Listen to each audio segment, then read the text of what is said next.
آپ کو ثابت کرنا ہے کہ 23 پولنگ سٹیشنز کی شکایت پر پورے حلقے میں دوبارہ الیکشن کروانا کیوں ضروری ہے۔ اس پر سلمان اکرم راجہ نے کیا کہا؟ سلمان اکرم راجہ کا کہنا تھا کہ حلقے کے 1/3 پولنگ سٹیشنز ایسے ہیں جہاں سے مختلف نوعیت کی شکایات موصول ہوئیں اور پریزائڈنگ آفیسر جو ہیں وہ پولیس کے ساتھ ایک معمول کے مطابق نکلے، لیکن جب وہ واپس آئے تو ان کی واپسی بہت ہی غیر معمولی تھی، بہت ہی پراسرار تھی۔ ان کے موبائل فونز بھی بند رہے جس وقت وہ غائب رہے، اور الیکشن کمیشن نے اس حوالے سے سوالات بھی اٹھائے تھے، اور یہ پریزائڈنگ آفیسر اس وقت اس بات کی کوئی ایسی مناسب اور ٹھوس وجہ بیان نہیں کر سکے کہ ان کے موبائل فون کیوں بند تھے۔ اور انہوں نے کہا کہ جب یہ پریزائڈنگ آفیسر واپس آئے تو اس وقت وہ ڈرے بھی ہوئے تھے اور یہ اکٹھے ہی واپس پہنچے، جو کہ ایک بہت پراسرار بات ہے۔ اب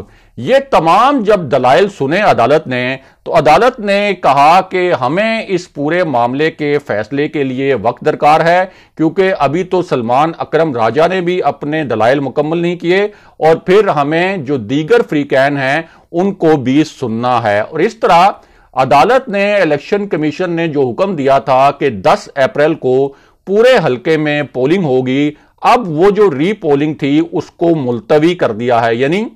الیکشن کمیشن کا ری پولنگ کا جو حکم ہے اس کو تو فی الحال برقرار رکھا ہے، لیکن اس کی تاریخ جو ہے وہ اس کے بارے میں کہا گیا ہے کہ یہ ری پولنگ اب ملتوی ہو گئی ہے۔ لیکن اس میں اہم ترین بات یہ ہے، جس میں بہت سی نشانیاں بھی ہیں، کہ عدالت نے کہا ہے کہ کیس کی جو مزید سماعت ہے وہ بینچ کی دستیابی سے مشروط ہے، اور جیسے ہی یہ بینچ دستیاب ہوگا کیس سماعت کے لیے مقرر ہو جائے گا۔ اس طرح یہ جو کیس ہے اس کی سماعت اب غیر معینہ مدت کے لیے ملتوی کر دی۔ اب اس پوری صورتحال میں، اور یہ جو پورا ایک سیاسی پس منظر بن رہا ہے اس وقت پاکستان میں، اس پورے پس منظر میں آپ کو مریم نواز اور نیب کے متعلق بھی ایک انتہائی اہم اور معنی خیز خبر سے آگاہ کرتے ہیں۔ تو آپ کو بتائیں کہ نیب نے لاہور ہائی کورٹ میں درخواست دی تھی کہ مریم نواز نے یہ اعلان کیا ہے کہ وہ پی ڈی ایم کے ہزاروں کارکنوں کے ساتھ نیب کے آفس میں پیش ہوں گی،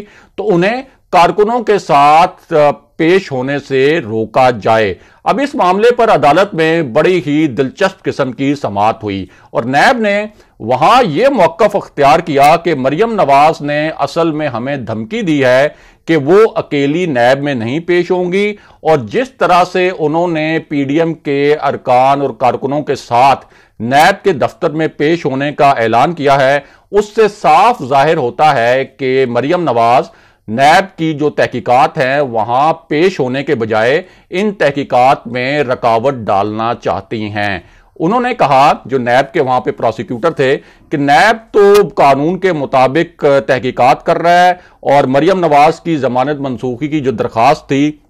وہ بھی نیب نے چودھری شوگر ملز کیس میں دائر کر رکھی ہے، اور مریم نواز کو نیب میں پیش ہونے کا حکم دیا گیا ہے۔ اب اس پر جسٹس سرفراز ڈوگر نے کس نوعیت کے ریمارکس دیے؟ ان کا کہنا تھا کہ یہ تو ریاست کی ذمہ داری ہے کہ وہ امن و امان کو یقینی بنائے، آپ یہ معاملہ عدالت میں گھسیٹ کر کیوں لے آئے ہیں؟ اس وقت ریاست کہاں ہے؟ آپ کے پاس ڈپٹی کمشنر کی اتھارٹی ہے، آپ وہاں جائیں۔ میری طرف سے آپ نے رینجرز کو بلانا ہے تو رینجرز کو بلا لیں۔ کیا ریاست کو نہیں معلوم کہ اگر قانون پر عمل درآمد کروانا ہے، اگر امن و امان کی صورتحال یقینی بنانی ہے، تو پھر کس نوعیت کے فیصلے کرنے ہیں اور کیا ایکشن لینا ہے؟ انہوں نے کہا کہ عدالت کو اس سیاسی معاملے میں گھسیٹنے کی کیا ضرورت ہے۔ اس کے بعد انہوں نے یہ ریمارکس دیے کہ آپ نے جو کرنا ہے وہ کریں،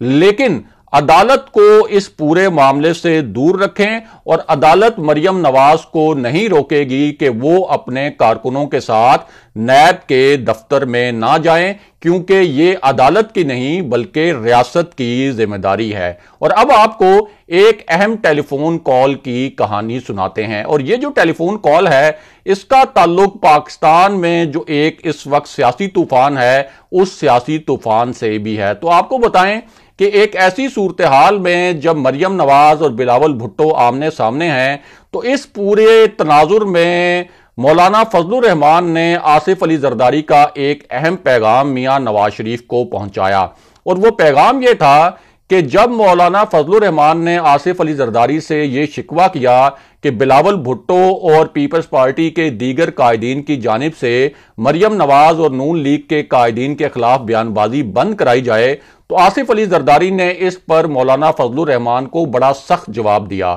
اور آصف علی زرداری کا کہنا تھا کہ یہ جو الزام تراشی کا سلسلہ ہے اور یہ جو بیان بازی ہے، یہ تو اصل میں مریم نواز نے شروع کی، اور مریم نواز کے بعد جو دیگر لیگی قائدین ہیں انہوں نے